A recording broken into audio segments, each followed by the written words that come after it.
हरिद्वार, जिसे देवभूमि का द्वार कहा जाता है, उत्तराखंड में गंगा किनारे बसी एक पवित्र नगरी है जो भारतीय संस्कृति, आध्यात्म और आस्था का संगम है।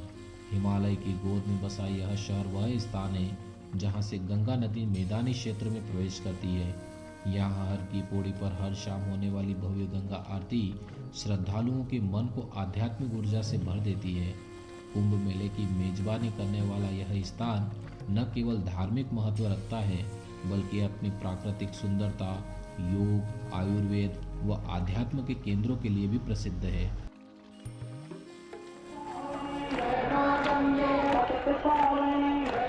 हरिद्वार की हर एक बड़े शहर से बस की अच्छी कनेक्टिविटी है और यहाँ का नियरेस्ट एयरपोर्ट देहरादून का है, जहाँ से हरिद्वार की दूरी 40 किलोमीटर पड़ती है। लेकिन मैं सीधे ट्रेन से हरिद्वार रेलवे स्टेशन पहुँचता हूँ, जो कि यहाँ आने का बेस्ट ऑप्शन है। लगभग 21-22 घंटे का सफ़र करने के बाद मैं पहुंच चुका हूं हरिद्वार में और आने वाला कुछ समय हमारा इसी उत्तराखंड में बीतेगा। तो चलिए सबसे पहले करते हैं हम हरिद्वार के दर्शन। हरिद्वार में घूमने की शुरुआत मैं सबसे पहले मनसा देवी से करता हूं, जो कि रेलवे स्टेशन से 3 किलोमीटर की दूरी पर स्थित है और ऊपर जाने के लिए रोपवे की सुविधा है, जहां मनसा देवी और चंडी देवी दोनों की कंबाइंड टिकट 534 रुपये में मिलती है, जिसमें मनसा देवी से चंडी देवी के बीच का ट्रांसपोर्ट भी शामिल रहता है। मनसा देवी जाने वाला आज जो रोपवे है वो बंद है और कुछ इस तरीके के शुरुआती रास्ते आपको मिलेंगे पतले पतले से। और भैया वापसी में आना, मिश्रा जी की चाय मैगी खा के पी के तब जाना। मनसा देवी की यह ट्रैकिंग लगभग 2 किलोमीटर की है, जहां रास्ते में आपको इस वानर सेना से अपने सामान को सुरक्षित रखना चाहिए।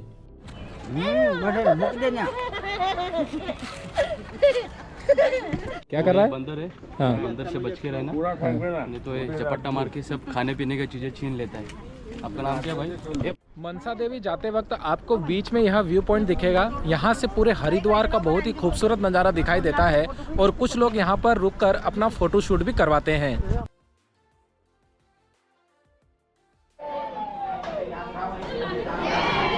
बोलो सच्चे दरबार की जय। यह मनसा देवी मंदिर हरिद्वार का एक प्रमुख धार्मिक स्थल है, जो शिव की पुत्री और नागों की देवी मनसा माता को समर्पित है। माना जाता है कि मनसा देवी सच्चे मन से की गई हर मनोकामना पूरी करती है और माता के दर्शन करने के लिए भक्त कई दूर दूर से यहाँ आते हैं। मां मनसा देवी के मेरे दर्शन हो चुके हैं और मुझे ऊपर जाने में लगभग आधा घंटा लगा। मां मनसा देवी का मंदिर गंगा नदी के इस पार है और चंडी देवी का उस पार है। तो मां मनसा देवी के दर्शन करने के बाद हम निकलते हैं मां चंडी देवी के लिए। मनसा देवी दर्शन करने के बाद मैं निकल जाता हूँ चंडी देवी के लिए। चंडी देवी जाने के लिए 3 रास्ते हैं।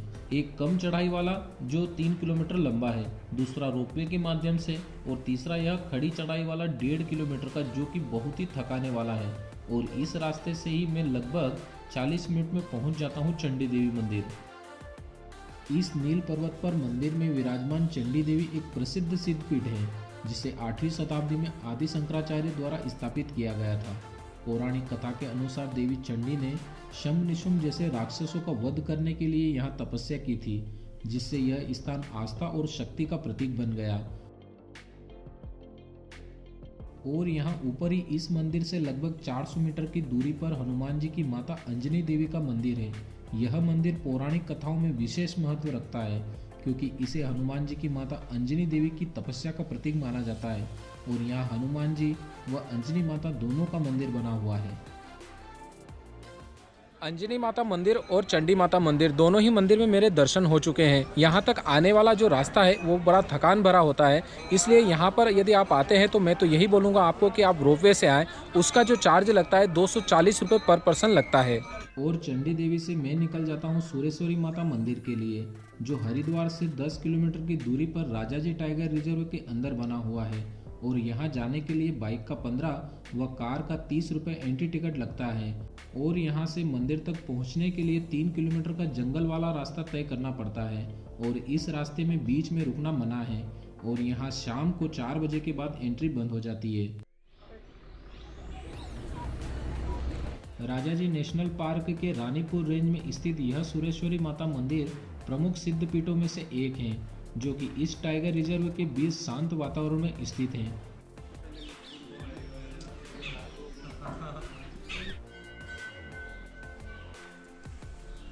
और मंदिर के पास से कुछ सीढ़ियां ऊपर चढ़ने पर यहाँ छोटा सा कालिका माता मंदिर भी बना हुआ है। सुरेश्वरी माता मंदिर से कुछ सीढ़ियाँ ऊपर चढ़ने पर आपको माँ कालिका का दर्शन यहाँ पर होगा और यहीं से आपको राजाजी नेशनल पार्क और सुरेश्वरी माता मंदिर का खूबसूरत नज़ारा दिखेगा।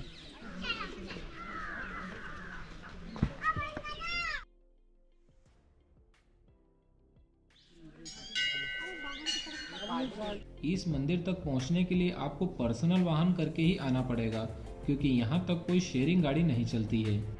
सुरेश्वरी माता मंदिर से मैं पहुंच जाता हूँ हर की पौड़ी पर, जो हरिद्वार का सबसे पवित्र और प्रसिद्ध घाट है। और इस घाट पर ढलते सूरज के साथ मां गंगा की आरती में शामिल होने वाले भक्तों की भीड़ लगना शुरू हो जाती है।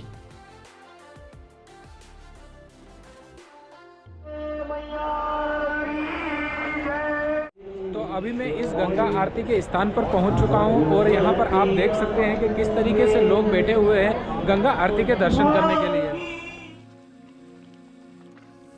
इस घाट को राजा विक्रमादित्य ने अपने भाई भर्तृहरि की याद में बनवाया था, जो यहाँ तपस्या करते थे।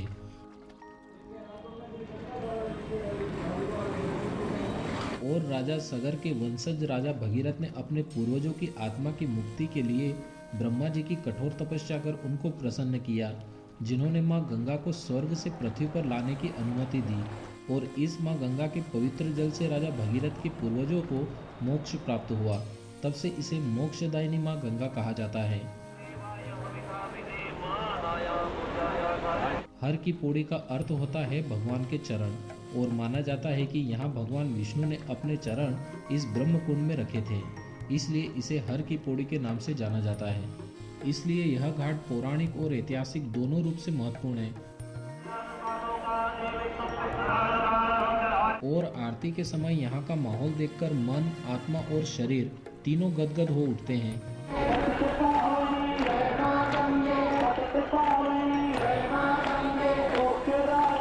और मां गंगा की आरती में शामिल होने के बाद घाट पर बने गंगा देवी के मंदिर सहित कई प्राचीन मंदिरों के दर्शन कर लेता हूँ। और मां गंगा की आरती लेने के बाद इस आज के दिन की यात्रा को समाप्त करता हूँ।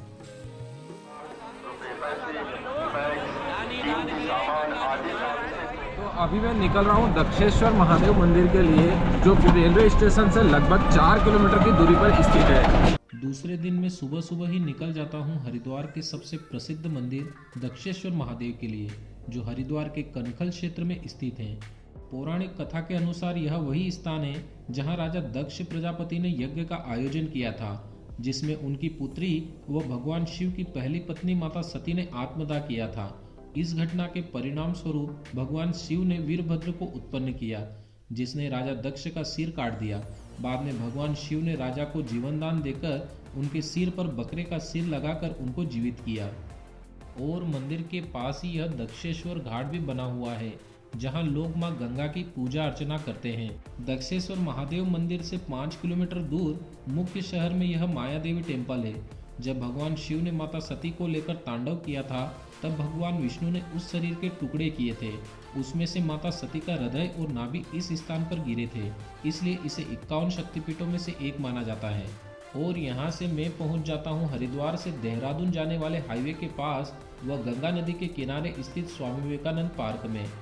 तो अभी मैं पहुंच चुका हूं हरिद्वार में स्थित स्वामी विवेकानंद पार्क में, जो कि गंगा नदी के पास में ही बना हुआ है। और यहां पर आपको सबसे ऊंची भोलेनाथ की मूर्ति दिख जाएगी। इस पार्क में स्वामी विवेकानंद की मूर्ति बनी है और पास ही यह उत्तराखंड की दूसरी सबसे ऊंची 100 फीट शिव जी की प्रतिमा स्थापित है। और यहाँ भी श्रद्धालु भगवान शिव की इस विशाल मूर्ति के दर्शन करने के लिए आते हैं। और इसके पीछे ही माँ गंगा का स्नान घाट भी बना हुआ है। स्वामी विवेकानंद पार्क से मैं निकलता हूँ वैष्णो देवी मंदिर के लिए, जहाँ बीच में मुझे यह इंडिया टेम्पल दिखाई देता है। और इसे एक आर्टिफिशियल गुफा की तरह बनाया गया है, जिसमें कई देवी देवताओं की मूर्तियों के साथ भगवान की लीलाओं को मूर्तियों के माध्यम से समझाया गया है, वैसे इस लाइन में आपको इस तरह के कई मंदिर देखने को मिलेंगे और यहाँ से कुछ दूरी पर ही स्थित है यह वैष्णो देवी मंदिर। इस मंदिर को जम्मू कश्मीर में स्थित माता वैष्णो देवी के मंदिर से इंस्पायर होकर बनाया गया है। मंदिर के अंदर आर्टिफिशियल गुफा बनाई है जिसमें मां वैष्णो देवी के दर्शन होते हैं। बाकी यहाँ और भी कई देवी देवताओं की मूर्तियां स्थापित हैं। वो मंदिर के ऊपर 7 घोड़े वाले एक विशाल रथ को बनाया गया है जो इस मंदिर के मुख्य आकर्षण का केंद्र है। और इससे आगे ही सप्तऋषि क्षेत्र में 1983 में स्वामी सत्यमित्रानंद गिरी द्वारा स्थापित 8 मंजिला भारत माता मंदिर बना है जो लगभग 180 फीट ऊंचा है। इस मंदिर की हर मंजिल पर भारत की समृद्ध सांस्कृतिक और धार्मिक धरोहर को दर्शाने वाली मूर्तियां स्थापित है और इसकी 8वीं मंजिल पर भगवान शिव की मूर्ति है। वह यहाँ से गंगा नदी का बहुत ही खूबसूरत दृश्य दिखाई देता है। और इस मंदिर से मात्र 1 किलोमीटर की दूरी पर यह शांति कुंज है। हरिद्वार में स्थित यह शांति कुंज अखिल विश्व गायत्री परिवार का मुख्यालय है जिसकी स्थापना पंडित श्री राम शर्मा आचार्य और उनकी पत्नी माता भगवती ने 1971 में की थी, जिनका समाधि स्थल भी यहाँ बना हुआ है। वह यहाँ आने वाले लोगों को निःशुल्क भोजन भी खिलाया जाता है। शांति कुंज से मैं पहुँच जाता हूँ Rajaji national park. Rajaji national park के इस जिला रेंज में सफारी करने के लिए पूरी जिप्सी का कुल 2650 रुपये व 150 रुपये पर पर्सन एंट्री टिकट अलग से लगता है, जिसमें लगभग 35 किलोमीटर की जंगल सफारी करवाई जाती है। व इस जंगल सफारी की कंप्लीट इन्फॉर्मेशन के लिए मैंने अलग से वीडियो बनाया है जिसकी लिंक आई बटन में आपको मिल जाएगी। और यहाँ से शाम होते होते मैं पहुँच जाता हूँ हर की पौड़ी के पास स्थित इस बड़े बाजार में, जो हरिद्वार का सबसे पुराना बाजार है। यहाँ की चहल पहल, चमचमाती दुकानें और श्रद्धालुओं की भीड़ इसे और भी खूबसूरत बनाती है। और शाम का खाना न खाकर मैं यहाँ बनी स्वादिष्ट मिठाइयाँ, उबला हुआ दूध और यहाँ के फेमस कुछ चटपटे स्ट्रीट फूड के साथ अलग अलग दूध से बने व्यंजन खाकर ही अपना पेट भर लेता हूँ। और यदि आप भी हरिद्वार आते हैं तो यहाँ इन सभी चीज़ों को खाना बिल्कुल मिस मत करना। वैसे आप यदि हरिद्वार घूमने के लिए आ रहे हैं तो यहाँ घूमने का बेस्ट ऑप्शन स्कूटी का है, जो रेलवे स्टेशन के पास आपको 500 रुपये में, व रुकने के लिए धर्मशाला 500 रुपये व अच्छी होटल 1000 रुपये के आसपास मिल जाएगी। व खाना खाने पर आपको लगभग 500 रुपये पर पर्सन का खर्च आ सकता है। और इन सारी प्लेसेस को घूमने में आपको 3 डेज और 2 नाइट का समय लगेगा। व यदि आप 2 लोग हरिद्वार घूमने के लिए आते हैं तो आप पर पर्सन 5000 रुपये या इससे कम में भी इस यात्रा को कर सकते हैं।